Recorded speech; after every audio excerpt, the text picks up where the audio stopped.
Friends, Anuradha care channel में आपका स्वागत है। प्रेगनेंसी कंफर्म होने के बाद यानी कि जब आप यूरिन प्रेगनेंसी टेस्ट किट में 2 पिग लाइन देखते हैं, उसके बाद अगर किसी भी टाइम पर आपको स्पॉटिंग या फिर ब्लीडिंग नजर आते हैं तो आप बहुत ज्यादा पैनिक हो जाते हैं या फिर बहुत ज्यादा घबरा जाते हैं। आज की इस वीडियो में हम बात करेंगे कि प्रेगनेंसी के दौरान स्पॉटिंग या फिर ब्लीडिंग किस कारण की वजह से होता है और कब ये नॉर्मल है और कब इसे हम एबनॉर्मल मानते हैं। सो पहले हम बात करते हैं स्पॉटिंग के बारे में। देखिए फ्रेंड्स, स्पॉटिंग और ब्लीडिंग दोनों के बीच में काफी ज्यादा डिफरेंस होता है। स्पॉटिंग जो होता है वो बहुत सारे कारण के वजह से हो सकता है प्रेगनेंसी में, जैसे कि आपका इम्प्लांटेशन ब्लीडिंग। इम्प्लांटेशन ब्लीडिंग यानी कि जब आपका फर्टिलाइज्ड एम्ब्रियो आपके यूट्रस के वॉल में चिपकता है तो थोड़ा बहुत स्पॉटिंग या फिर थोड़ा बहुत जो ब्लड का जो छींटा है वो आपको देखने को मिल सकता है, जो कि एब्सोल्युटली नॉर्मल होता है। दूसरा जो कारण है स्पॉटिंग होने के पीछे वो है कि अगर आपने इस दौरान इंटरकोर्स किया है या फिर फिजिकली एक्टिव रहे हैं तो इसके वजह से भी आपको स्पॉटिंग देखने को मिल सकता है। तीसरा जो कारण वो है अगर हाल ही में आपका इंटरनल एग्जामिनेशन होता है प्रेगनेंसी के दौरान, यानी कि डॉक्टर और नर्स सर्विक्स के थ्रू आपका प्रेगनेंसी का जांच करते हैं, तो इसके वजह से भी आपको थोड़ा बहुत स्पॉटिंग देखने को मिल सकता है।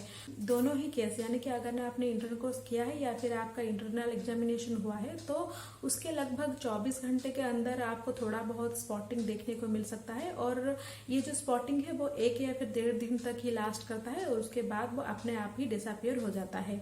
सो इसमें ज्यादा घबराने वाला बात नहीं है। लेकिन अगर आपको प्रेगनेंसी के दौरान ब्लीडिंग हो रहा है यानी कि जो ब्लड का अमाउंट है वो थोड़ा ज्यादा है तो इसके पीछे बहुत सारे कारण हो सकते हैं।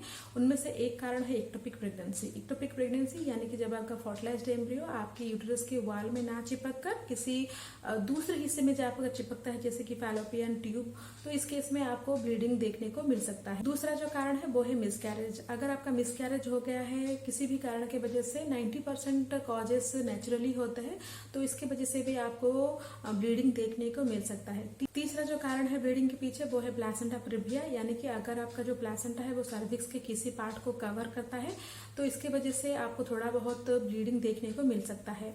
चौथा जो कारण है ब्लीडिंग के पीछे वो है प्लेसेंटल अब्रप्शन, यानी कि इम्प्लांटेशन होने के बाद आपको बच्चे को सपोर्ट करने के लिए पूरे यूट्रस में प्लेसेंटा बनता है, जो कि पूरे जो यूट्रस का वॉल है उसी के आसपास ही बनता है। लेकिन कहीं से भी अगर प्लेसेंटा यूट्रस से वॉल से डिटैच हो जाता है तो उसको हम प्लेसेंटल अब्रप्शन बोलते हैं, जिसकी वजह से आपको ब्लीडिंग हो सकता है, जो कि प्रेगनेंसी का सबसे ज्यादा कॉम्प्लिकेटेड स्टेज माना जाता है। तो इन सब कारणों के वजह से आपको ब्लीडिंग हो सकता है। तो आइए हम जानते हैं कि आप कैसे पता करेंगे कि कौन सा ब्लीडिंग या फिर कौन सा स्पॉटिंग नॉर्मल है और कौन सा स्पॉटिंग या फिर ब्लीडिंग एबनॉर्मल है।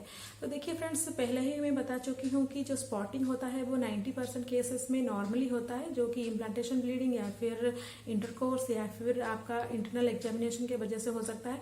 फिर भी अगर आपको थोड़ा बहुत स्पॉटिंग हो रहा है तो आप बिना देरी के एक बार जरूर अपने गायनेकोलॉजिस्ट के मिलिए।